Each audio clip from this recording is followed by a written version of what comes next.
Edward, ano ang iyong reklamo? Anong iyong kwento? Makikinig kami. Tungkol po sa pamangkin ko na si Lester Lacson, 23 years old.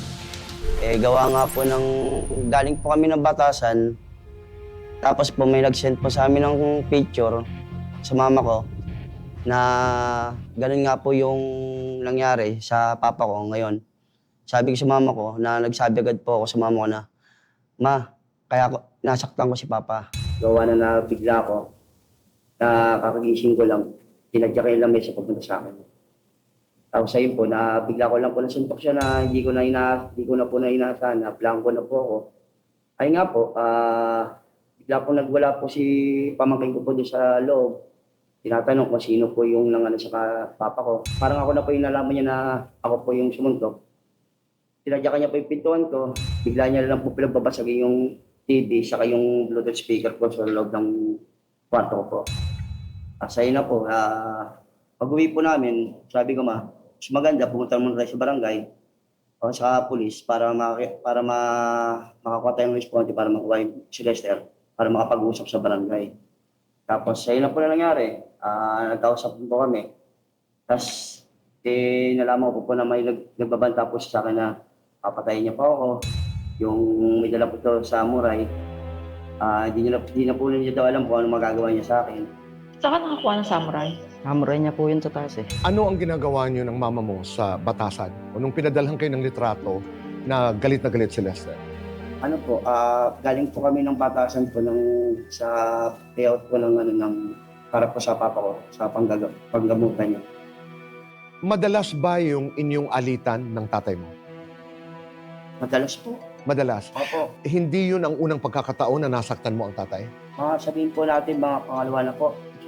Hindi katulad ng mga kwento na naririnig namin na ilang beses nang di umano'y nasasaktan mo ang tatay dahil parati kang minumura o kaya nagtatapon, nagagalit. Opo, parang pangalawang beses na po. Okay. Pero alam mong may sakit ang tatay. Opo. Bakit ba niya sinasaktan yung lolo mo, yung tatay niya? Sabi nga po siya, parang narindi po siya. Alam mo ba, Edward, kung bakit ganoon ang trato ng tatay mo sa'yo? Hindi ko po alam po. Hindi mo alam kung ano ang dahilan. Opo. Pero napipikon ka ba pag sinasabi ng tatay na baka ikay merong sexual na relasyon sa nanay mo? Doon po ako nasasaktan lagi po eh. Lagi pong kung ano yung siya sabi sa amin magang nanay. Sabihin niya po, dahil nga naman kasi taas. Nag-ano na naman kayo. Tapos magbumura po siya na magbumura. Hanggang nangyari po yung mama ko na rin po, nagagalit na rin po sa kanya. Tapos, napakasakit po. Minsan, umiyak po ako sa loob ng kwarto kung ano yung nangyayari sa buhay namin. Sinubukan mo ba magpaliwanag sa tatay na ganito ang totoo, ganito ka nakakasakit sa iyong mga sinasabi? Hindi ko po magawa dahil gawa nga po ng pag nilapitan mo agad-agad po siya magbumura kung ano po siya sa bisyo, pala mo yung dala dito. Saka hindi ka namin tunay na anak, inampon ka lang namin, binigay nga sa amin ng kita mo. Ganun po ako nasasaktan eh. Sumasagot ka?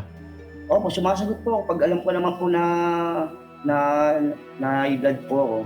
Pag pinagbumura niya po, bumurahin ko rin po ng bumurahin. Tapos bisa po, pag wala naman akong aalis na lang po ako. Tapos baliwalain ko lang yung sinabi. Tapos pagpasok na naman, gano'n na naman po. Araw-araw po, ganyan po ang buhay namin. May trabaho ka ngayon? Lang po ako, araw-araw po ako eh. Contraction po. Si Lester, ano ang iyong relasyon sa iyong pamangkin? Alam ko anak siya ng nakakatandang kapatid mo, pero ngayon lang ba kayo nagkagalit o mula magkagalit na kayo? Ito lang rin po. Dahil nga po napabayaan nila yung bahay ng ganun lang. Oo. Naging parang lunggahan na ng kahit sinong tao. Kilala ba si Lester ng iyong tatay, Opo. ni Papa Rex? Ay siya po parang tinituring na parang laki. So nakikita mo yung pagmamahal ng iyong ama sa kanyang apo Opo. Na parang hindi ko nakikita sa kanya. Hindi ko nakikita. na hindi mo naramdaman na pagtrato niya sa iyo. Okay. Pero naiintindihan mo kung bakit galit na galit sa iyo si Lester. Sabi ni Lester, nagagalit siya sa iyo dahil sinaktan mo yung kinikilala niyang ama na walang kalaban-laban. Alam mo yon?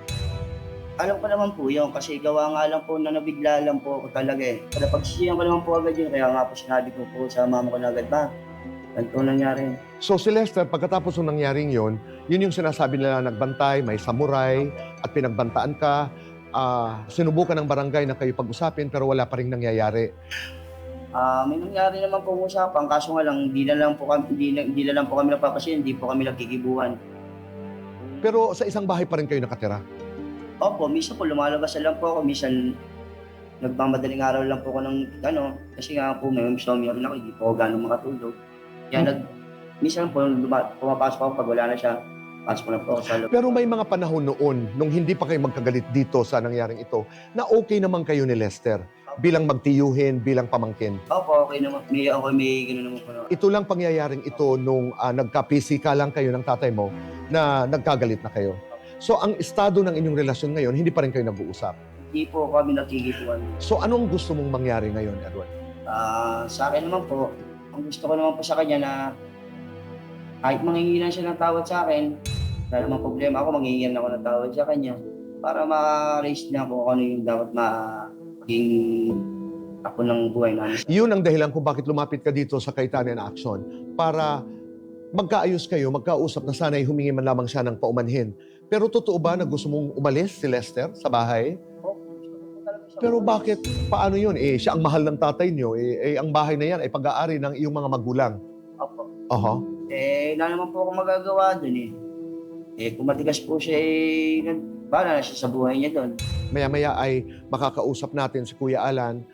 Sigurado akong may advice o di kaya'y may solusyon siyang ibabahagi sa inyo. Maraming salamat po, Tito Boy. Maraming salamat po. Maraming Thank you po. salamat. Oo, salamat.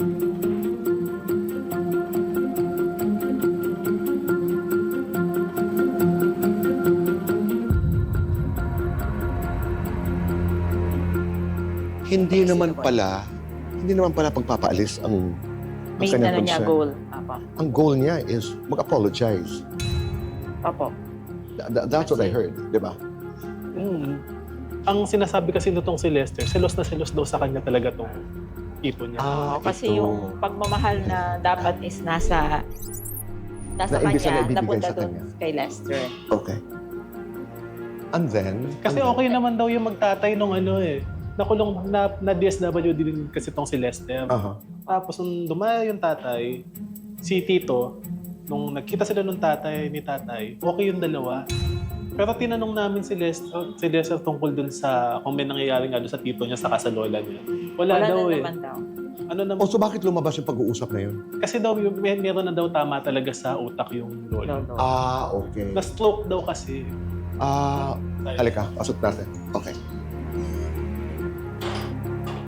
Hello po, Tito Boy. Maraming salamat, Lester, sa pagpunta mo dito sa Kaitanen Action. Ilang taong ka na?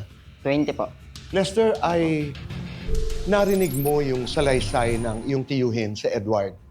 Ano ba ang kwento mo? Nung pag-uwi ko po noon, Tito Boy, nagulat po ako, matutulog na po sana ako. Patay po yung ilaw noon Pagpasok ko po, nangingi po sa akin yung tatay ko ng sigarilyo. Fights daw po siya. Si Papa Rex. Apo. Oo. Pagtingin ko po sa kanya, nabigla po ako, nakaganon po kasi siya noon. Namamaga po yung mukha niya, puro black eye. Nagalit po ako, nagsisigaw na po ako noon. Sabi ko, sino gumawa sa inyo pa? Naisip ko agad po si Kuya Edward. Ngayon kumuha po ako ng patalim po na kutsilyo. Hinahanap ko po siya sa labas, wala siya sa labas. Naisip ko po, baka po nasa taas siya ng bahay namin. Nanakbo po ako doon, sinipa ko po agad yung pinto niya. Hinahanap ko po agad yung samurai niya. Ayun po, pinagtataga Meron ko. siyang samurai? Opo. Bakit merong samurai si... Hindi ko po Kuya alam Edward? Pero may samurai ka daw. Totoo ba yun? Wala po. Sige daw yung Sabi samurai niya sa'yo. Ay, yung itak po yun. So pumunta ka sa kwarto niya, and then? Ayun po, pinagano ko po yung mga gamit niya, yung flat screen na TV, tinaga ko po yun. Tapos pinagtataob ko po lahat ng gamit niya kasi di ko po siya makita, galit na galit. Bakit mo ginawa yun? Siyempre, mahal na mahal ko po yung tatay ko, Tito Boy. Oo. Tapos may kita ko pong may ganun siya sa mukha. Galit na galit po talaga ako nun. And then, ano ang nangyari? Ayun po, naghintay po ako dun sa kanya, umuwi. Nahanap ko po siya sa labas. Nagubad na rin po ako ng damit nun, talagang pag nakita ko po siya, anuin ko po siya talaga nun Nantay ko po siya umuwi. Bay, pinakausap sa akin sa video call. Sabi ko, huwag kang uuwi dito. Talagang may mangyari sa'yo masama. Sino ang tumawag? Asawa po ng kapatid ni Papa Rick. Yung isa ko pong lolo. kasama ni Edward noon ang lola mo Opo, sa batasan po. sa batasan kung saan kinokolekta nila yung pambili daw ng gamot para sa papa nyo. Anong sinabi mo sa kanila? Sabi ko po, ma, huwag mong papauwiin dito yan. Papatayin ko talaga yan pag nakita ko dito yan. Kasi nakabang na po ako nun sa gate eh. Gigil na po ako sa kanya nun eh. Okay. Biglang maya-maya po, may dumating. Pulis na po yung dumating. Hindi siya. Nandun na pala siya sa barangay. Tinago ko po agad yung yung samurai. Sabay sinama po ako ng mga pulis sa barangay. Nagkaharap kayo doon. Ano ang inyong napag-usapan? Ano ang inyong napagkasunduan? Wala, sabi ko, ba't niya ginawa yung mga ganon? Anong sabi niya? Sabi niya, nanggigilan daw po siya. Sabi ni Kuya Edward ay nagdilim ang kanyang paningin dahil tinadyakan ng lolo ng papa mo ang mesa at pinagmumura siya.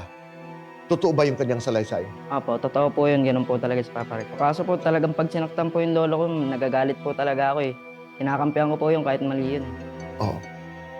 Ganun ko po yun kamali. Totoo naman po yun.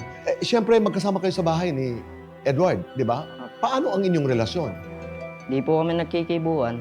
Pero napakadelikado naman nun. Baka may mangyari na naman. Hindi po kasi nandun na rin po yung papa ko si Papa Eugene. Okay. Doon po ako nakikinig minsan eh. Papa Eugene. Importante na may pinakikinggan. Palagay mo ba may selos ang Kuya Edward na anak ng lolo mo dahil sobrang mahal ka ni Papa Rick? Opo, selos po sa akin yun. Kasi mas mahal po ako sa kanya eh. At palagay mo yun ang dahilan kung bakit hindi kayo nagkakasundo. Opo. Ano ang gusto mong mangyari, Lester? Humingi po siya sa akin ng tawad sa ginawa niya sa lolo ko. Tapos hingi rin po ako sa kanya ng tawad sa pagbabanta ko po sa kanya. Ay, hindi siya kailan naman po. Bigla lang rin po naman talaga ako eh. Klaro yun. Oh. At sana'y doon mag-umpisa ang katahimikan kasi Apo. isa lang kayong pamilya. Maya-maya lamang ay makakausap niyo si Kuya Alan at sigurado ako na mabibigyan kayo ng payo. Maraming salamat.